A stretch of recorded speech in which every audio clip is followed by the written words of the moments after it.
Before you listen to this story, look around the room you're in right now. Make sure there are no dolls watching you. Because in Chicago, a strange doll once appeared at a small neighborhood garage sale. At first, people believed it was just an old toy. Something a child had forgotten years ago.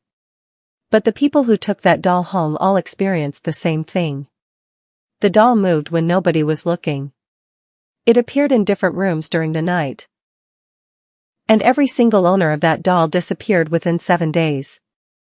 Police investigated the cases. They found security footage, evidence, witnesses. But what they discovered in those recordings was far more terrifying than a simple murder. Because the cameras showed something impossible. At 3:07 a.m., the doll would slowly stand up, turn its head toward the camera, and begin walking through the house, looking for its next victim. And the most disturbing part? The doll is still somewhere in Chicago today. Still being sold. Still waiting for someone new to take it home.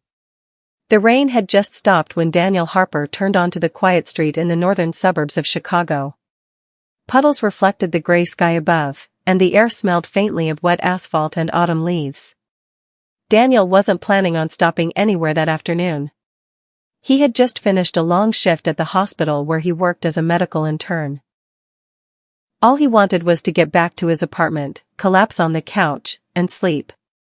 But something caught his attention as he drove past a small house on the corner. A handwritten sign stood beside the sidewalk. Garage sale. Everything must go. Daniel slowed the car. The front yard was scattered with folding tables covered in old objects. Books. Kitchen appliances. Boxes of dusty toys. It looked like the kind of sale people held when they were moving away or clearing out a house after someone had died. Daniel wasn't sure why he stopped. Maybe curiosity. Maybe boredom. Or maybe something else entirely. He parked the car and stepped out. The air felt strangely cold despite the afternoon sun. An old man sat in a chair beside the garage, watching silently as Daniel approached the tables. His face looked tired. Almost nervous. Daniel began browsing through the items. Most of it was junk. Old magazines. Broken electronics. Faded picture frames. Then he noticed the doll. It sat alone at the end of one of the tables. Unlike the other toys, it looked almost untouched by time. The doll wore a small blue jacket and striped shirt. Its plastic face had a wide painted smile. Bright blue eyes stared straight ahead. But something about it felt wrong. The eyes looked too realistic. Too aware. Daniel picked it up. The doll was heavier than he expected. Its head tilted slightly in his hand, and for a brief second he felt as if the eyes were looking directly at him. Interesting find, isn't it? Daniel turned quickly. The old man from the chair had walked over without him noticing. He was standing only a few feet away now, watching the doll carefully. Daniel laughed awkwardly. Yeah, it's kind of creepy. The old man didn't smile. You shouldn't buy that one. Daniel raised an eyebrow. Why not? The old man hesitated. Then he shrugged. Just a feeling. Daniel chuckled. How much for it? The old man sighed. $5. Daniel pulled a bill from his wallet and handed it over. The old man accepted it slowly, still staring at the doll. As Daniel turned to leave, the man spoke again. If it moves. Daniel stopped walking. Don't ignore it. Daniel laughed again, assuming it was just a strange joke. Then he carried the doll back to his car. That night, Daniel placed the doll on a shelf in his apartment living room. The small apartment overlooked a busy street in Chicago. City lights flickered through the windows. Traffic hummed softly outside. Daniel poured himself a drink and sat on the couch. The doll stared across the room from the shelf. Its painted smile looked strangely unsettling under the dim light. Relax, Daniel muttered to himself. It's just a toy. After a while he turned off the lights and went to bed. The apartment fell silent. Hours passed. Then at exactly 3:07 a.m., Daniel woke up suddenly. He wasn't sure why. The room was dark except for faint streetlights shining through the blinds. For a moment everything felt normal. Then he heard something. A soft sound coming from the living room. A small plastic click. Daniel sat up in bed. Hello? No answer. He stepped out of the bedroom and walked slowly into the living room. The shelf where he left the doll was empty. Daniel frowned. He turned on the light. The doll was sitting on the couch, facing the hallway. Daniel stared at it. His first thought was that he had moved it earlier and simply forgotten. But something about that explanation felt wrong. He walked closer. The doll's head was tilted slightly upward now, as if it had been looking toward the bedroom door. Daniel picked it up and placed it back on the shelf. This is stupid, he muttered. Then he went back to bed. But before turning off the light, he glanced one more time toward the living room. The doll was still on the shelf, watching the hallway. Daniel turned off the light and lay down. A few minutes later, he closed his eyes. The apartment was quiet again. But deep in the living room, something small shifted on the shelf. Very slowly. The doll's head turned toward the bedroom, and its painted smile widened just a little. At 3:07 a.m. the next night, Daniel installed a small security camera in the living room. He wanted proof that the doll wasn't moving. But when he checked the footage the following morning, he saw something that made his blood run cold. At exactly 3:07 a.m., the doll slowly turned its head toward the camera. Then it stood up and began walking across the room, directly toward Daniel's bedroom door. Daniel didn't sleep much that night. After placing the small security camera on the living room shelf, he kept glancing at the doll every few minutes as if expecting it to move again. It never did. The doll sat exactly where he left it, its plastic smile fixed in the same cheerful expression. Eventually exhaustion took over, and Daniel drifted into a restless sleep. Morning sunlight poured through the blinds a few hours later. Daniel sat up slowly, rubbing his eyes. For a moment he had almost convinced himself the whole situation was ridiculous. A grown man afraid of a toy. He walked into the kitchen, poured himself coffee, and glanced toward the living room. The doll was still sitting on the shelf, exactly where he placed it. See, he muttered. Nothing. Still, something bothered him. He walked over to the camera and removed the memory card. If nothing had happened during the night, the footage would prove it. And then he could finally stop thinking about the strange warning the old man at the garage sale had given him. Daniel sat down at his laptop and opened the video file. The timestamp appeared in the corner of the screen. 2:59 a.m. The living room looked completely still. Streetlights cast faint shadows across the floor. The doll sat motionless on the shelf. Daniel fast-forwarded the video. 3:02 a.m. Nothing. 3:05 a.m. Still nothing. He leaned back in his chair and smirked slightly. Yeah. I'm definitely losing my mind. Then the timestamp changed. 3:07 a.m. Daniel froze. On the screen, the doll moved. Not a glitch. Not a shadow. The doll's head slowly turned, directly toward the camera. Daniel felt his stomach drop. He leaned closer to the screen. The movement was slow, almost careful, like something trying not to be noticed. The doll's plastic eyes were now staring straight into the lens. Then something even more disturbing happened. The doll's arms lifted. Slowly. Mechanically. Its small body shifted forward. And then it stood up. Daniel's breath caught in his throat. No, no way. The doll stepped down from the shelf. The movement looked unnatural, almost jerky, like a puppet being controlled by invisible strings. But there were no strings. The doll landed softly on the table beneath the shelf.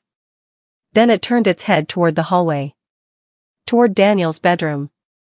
The tiny figure began walking. One step. Then another. Its small shoes tapped quietly against the wooden floor. Daniel felt cold sweat forming on the back of his neck as he watched the footage. The doll walked slowly across the living room. Halfway to the hallway entrance, it suddenly stopped. Its head tilted slightly to the side, as if listening. Then the doll turned again. This time toward the camera. For several seconds it didn't move. It simply stared. Daniel leaned closer to the screen, his heart pounding harder with every second. And then the doll spoke. The audio was faint, but the microphone had picked it up. A quiet whisper. Childlike. But distorted. I know you're watching. Daniel slammed the laptop shut. His chair scraped loudly across the floor as he stood up. Nope. He looked toward the living room shelf. The doll was sitting there again. Exactly where he had left it. Same position. Same smile. Like the video he had just seen never happened. Daniel slowly walked closer.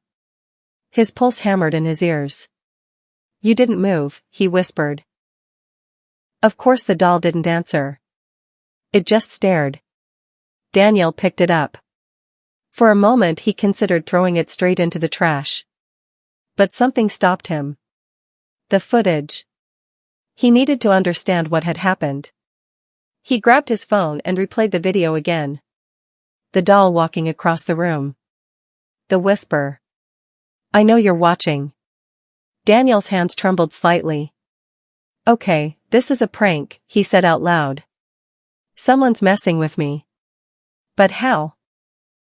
His apartment door had been locked all night. The windows were closed.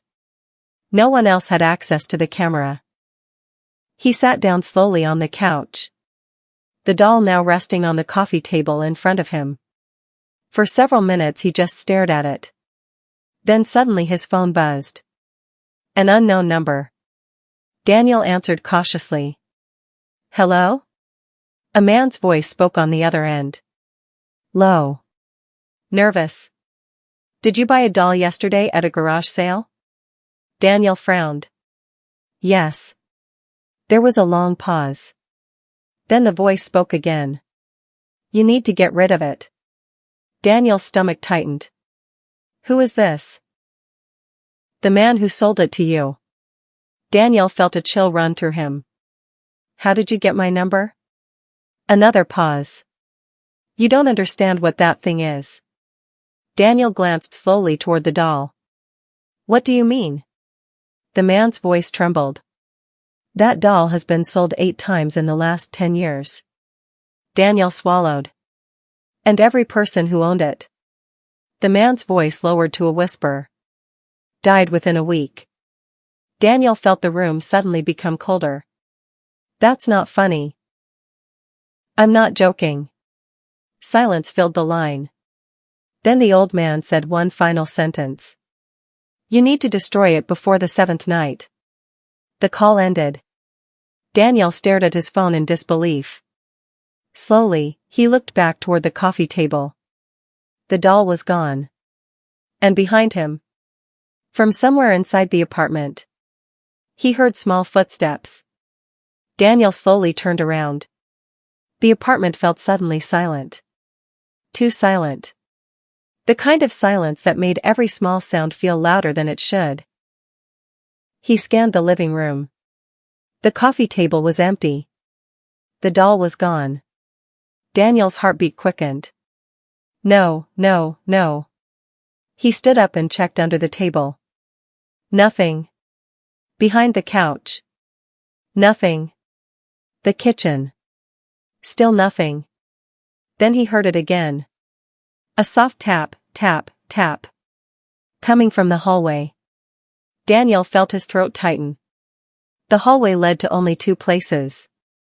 The bathroom. And his bedroom. The sound came again. Tap, tap. Like tiny shoes hitting the floor.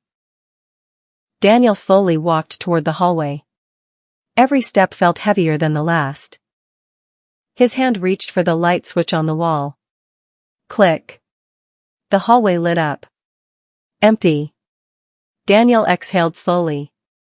"You're imagining things," he whispered to himself. Then he looked down. The bathroom door was slightly open. Just a crack. Daniel didn't remember leaving it like that. A cold breeze drifted from inside the room. And the light inside the bathroom was off. Daniel pushed the door open. The hinges creaked softly. The bathroom was empty. The sink. The mirror. The bathtub. Nothing unusual. Daniel laughed nervously. "Okay, this is ridiculous." He turned around to leave. And froze. In the hallway. Standing only a few feet away. Was the doll. Its head tilted slightly to the side. Its blue eyes staring directly at him. Daniel's heart nearly stopped. "How did you?" The doll suddenly fell sideways, landing on the floor with a dull plastic thud. Daniel jumped backward. For a moment he simply stared at it. Then anger replaced his fear. "This is stupid." He picked the doll up again. This time gripping it tightly. "You're just a toy." He walked into the kitchen and opened the trash bin. Without hesitating, he threw the doll inside. The lid slammed shut. "There," Daniel muttered. "Problem solved." He washed his hands and tried to calm himself down. Minutes passed. The apartment returned to silence. Daniel walked back into the living room and sat on the couch. His breathing slowly returned to normal. Then something inside the kitchen moved. A soft plastic scrape. Daniel turned his head slowly. The trash bin lid lifted slightly. Then dropped. Daniel stared at it. The lid lifted again. Slowly. Then the doll's head appeared over the edge. Its painted smile looked wider now. And its mouth moved. Barely. Just enough for Daniel to hear the whisper. "You shouldn't have done that." Daniel stumbled backward, crashing into the coffee table. His eyes locked on the doll. And for the first time, the doll blinked. At that exact moment, Daniel's phone vibrated again. A message from the old man. 3 words. "It has started." Daniel's hands trembled as he read the message again. "It has started." His eyes slowly lifted from the phone. The doll was still standing near the kitchen trash bin. Watching him. For a moment, neither of them moved. Then Daniel grabbed his jacket and keys. "Nope. I'm done with this." He rushed toward the apartment door, opened it, and stepped into the hallway. Cold air rushed into the room behind him. But before he could leave, his phone buzzed again. Another message from the old man. "You can't run." Daniel typed back quickly. "What is this thing?" The reply came almost instantly. "It isn't a doll." Daniel's stomach twisted. "Then what is it?" The typing bubble appeared, then disappeared, then appeared again. Finally the message came. "It's a prison." Daniel frowned. "For what?" This time the reply took longer. Nearly a full minute. When the message appeared, Daniel felt a chill run through his body. "For the soul of a killer." Daniel stared at the phone screen. Then slowly turned his head toward the apartment. Inside, the doll had moved again. It was now standing in the hallway. Closer to the door. Watching him. Daniel slammed the door shut and locked it. His breathing grew heavier. He leaned against the wall outside his apartment. The phone buzzed again. Another message. In 1998, a serial killer terrorized parts of Chicago. Daniel read carefully. He murdered 6 families. Mostly at night. Daniel's heart pounded. The police finally caught him. Another message appeared. But before the execution, something strange happened. Daniel typed quickly. What? The response came slowly. The killer claimed a demon was speaking through him. Daniel swallowed. No one believed him. But the night before his execution, the prison cameras recorded him laughing. Daniel's hands grew colder. He said he had already found a way to survive. Daniel looked back at the apartment door again. The old man sent the final message. The doll appeared the same day he died. Daniel whispered softly. No way. The phone vibrated again. The killer's soul didn't disappear. It moved. Daniel already knew the answer. But he asked anyway. Into the doll? The reply came instantly. Yes. Daniel slowly looked at the locked apartment door. From the other side, he heard tiny footsteps. Walking closer. Suddenly something slammed against the door from inside the apartment. Once. Then again. And then Daniel heard the doll's voice through the wood. Soft. Childlike.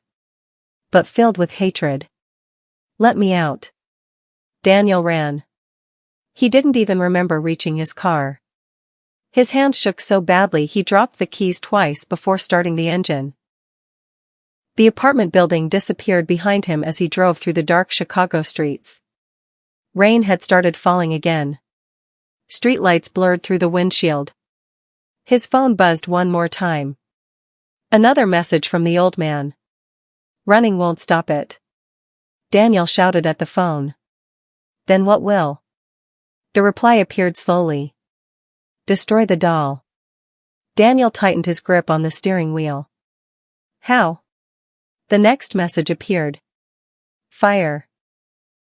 Daniel drove for nearly 20 minutes before stopping near an abandoned industrial area on the edge of the city. Old warehouses stood in darkness. Wind howled through broken windows. Daniel stepped out of the car. His heart dropped. The backseat door was open. Slowly, he looked inside. The doll was sitting there. Smiling. Daniel backed away. How did you? The doll's head tilted. Then it spoke. You forgot something. Daniel froze. The voice was deeper now. Older. Not like a toy. Not like a child. Like a man whispering through plastic. You took me home. Daniel grabbed a metal pipe lying near the warehouse entrance. Stay back. The doll jumped from the car seat. Landing on the ground. Standing upright. Its head twisted unnaturally. You belong to me now. Daniel ran forward and swung the pipe. The doll flew against the wall. Plastic cracked. Daniel rushed toward it. He poured gasoline from a nearby container over the broken toy. The doll began laughing. A horrible sound. You think this ends it? Daniel lit a lighter. Flames erupted instantly. The doll burned. Black smoke rose into the night air. The screaming stopped. Slowly, the fire died down. Only melted plastic remained. Daniel collapsed against the wall, breathing heavily. It's over. The wind blew ash across the ground. Everything was quiet. Then Daniel's phone buzzed. One final message from the old man. Daniel opened it. His heart stopped. The message contained only a photo. A photo taken from a security camera inside Daniel's apartment. The timestamp read 3:07 a.m. And on the shelf in the living room sat the doll. Perfectly unharmed. Smiling.